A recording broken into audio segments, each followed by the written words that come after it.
પંચમી છે તો ક્યારે આપણે પૂજા કરવા જાવું? મારે બે ચાર કપડા ધોવા છે, ચડિયું ને એવું બધું છે, ઈ ધોઈ લઉં ને પછી આપણે પૂજા કરવા જાઈ. જા ધોઈ નાખ તારા કપડા. તને તો કપડાની જ ઉપાધિ હોય. કામ કામ કામ શાંતિથી આવીને કામ નથી કરાતું? નહીં હો, મને ક્યાંક જાન પછી ઘરે આવીને કામ કરવાની એટલી આળસ આવે કે પૂછ જ મત. ઓહો, રાજકુમારીની દીકરી રહીને એટલે બધી આળસ બહુ આવે તને તો. હા, હવે રાની તું તારું કામ કર અને હું ફટાફટી કપડા ધોઈને પછી નવરી થઈને આવું હાલ. સંપાતે બધી પૂજાનો સામાન તો લઈ લીધું છે ને, દૂધ ને એવું બધું? હા, જોતી નથી તારે તો ચા રાખ્યું છે તોય તને દેખાતું નથી. આ બધુંય આમાં જ છે બાપા. એક તું ફૂલની માળા ખાલી લઈને આવી તા તો હવા કરવા માંડો. હા ભાઈ, હાલ ની હવે તને તો ક્યાંય પુગાતું જ નથી મારે.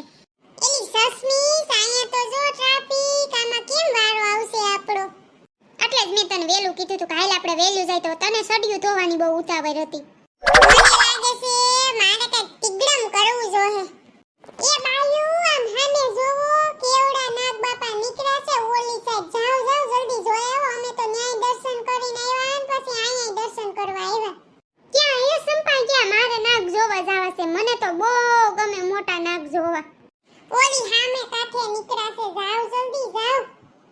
હાલ એલી ભૂરી, આપણે જલ્દી નાગ જોઈ આવીએ. હાલ હાલ. વાહ સંપા, હું તે તિગડમ કરી હો બાકી. હાશ, બધું ઈ સાઈડ વઈ ગયું. હવે હું નાગ બાપાની શાંતિથી પૂજા કરી લઉં.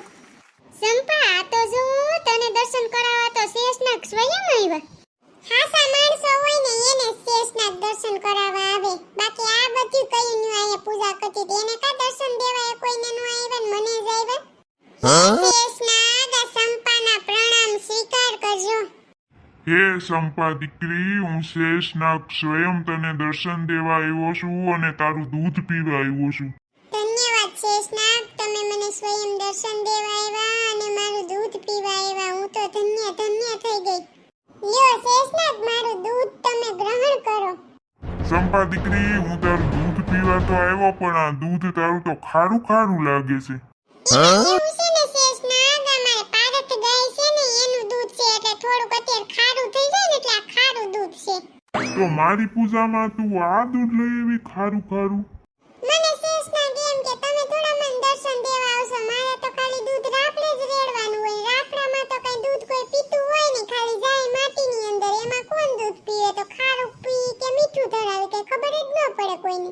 અને શેષનાગ, અમે તો ખાલી દૂધ ચડાવી એવું છે. બાકી ક્યાં કોઈ પીવો છો તમે? ખાલી રાફડાને દૂધ જાય છે, બાકી કોઈ દૂધ પીતું નથી. આ શ્રાવણ મહિનામાં તો દૂધ બગડે બહુ હો શેષનાગ. આપને એમ થાય કે આપણે પૂજા બે ઘડી શાંતિથી કરી પણ કોઈ શાંતિથી પૂજા ન કરે. અહીંયા દૂધ રહેતા હોય જીવ એમ ઘરે હોય એમ કોઈ પૂજા થાય? શેષનાગ, તમે જ હાસુ કહેજો. તમે ભાવના ભૂખ્યા છો, દૂધના ભૂખ્યા નથી તમે. હાસી વાત છે સંપા દીકરી, અમે છે ને બધાય ભગવાન ભાવના જ ભૂખ્યા હોય. દૂધ કે આ ફળ ફૂલના ભૂખ્યા ન હોય. કોઈ ગરીબને તમે દાન કરીને ખવડાવી દો ને તો અમને એટલા રાજીના રેડ થાય પણ ઈ તો કોઈને કઈ કરવું નથી. અમને એટલું દૂધ બગાડે બધાય. ઈ જ વાત ને શેષનાગ, બધાય રાફડે એટલું દૂધ નાખે, શિવલિંગ ઉપર એટલું દૂધ નાખે, બધે એટલું દૂધ રેડે. હાલો અમે એમ સમજ્યા કે ભક્તિ કરે છે. ભક્તિ કરે એની વાત જુદી છે. સામે કોક ગરીબ બિચારો બેઠો હોય એને એક લોટો દૂધ નહીં દે અને ઈ આમ મંદિરે જઈને દૂધ રહેશે ને ઈ દૂધ નાલા ઉપર રેડીને બધું ગટરમાં જાય છે. ઈ કોઈ જોતું નથી. ન્યા ક્યાં કોઈ ભગવાન પીવા આવે છે? હાસી વાત બતા, અમે મંદિરમાં ન હોય. અમે છે ને આમ જ બધે હોય. કોઈના અંદર હોય, કોઈની આત્માને તમે દુખી કરો ને એટલે અમે સ્વયં દુખી થાય. ઈ જ વાત છે શેષનાગ, અત્યારનો કોઈ જમાનો આવી ગયો છે. કાંઈ વાંધો નહીં બટા, ઈ બધાય જમાના પ્રમાણે હાલે છે. આ કળિયુગ છે, સતયુગ આવે તઈ બધાયને પારખા થાય. હારું શેષનાગ, હવે તમે મારું દૂધ પી લ્યો. મારે ઘરે એટલા કામ પડ્યા છે ને હજી. જાવ બધાય પોતપોતાનું કામ કરો. અમે ભગવાન તો અહીંયા આવીને આટો મારીને વહી જાવું અમારા કામે. હારું શેષનાગ, હવે મારી ઘરે તમે રોજ દૂધ પીવા આવજો હો ને.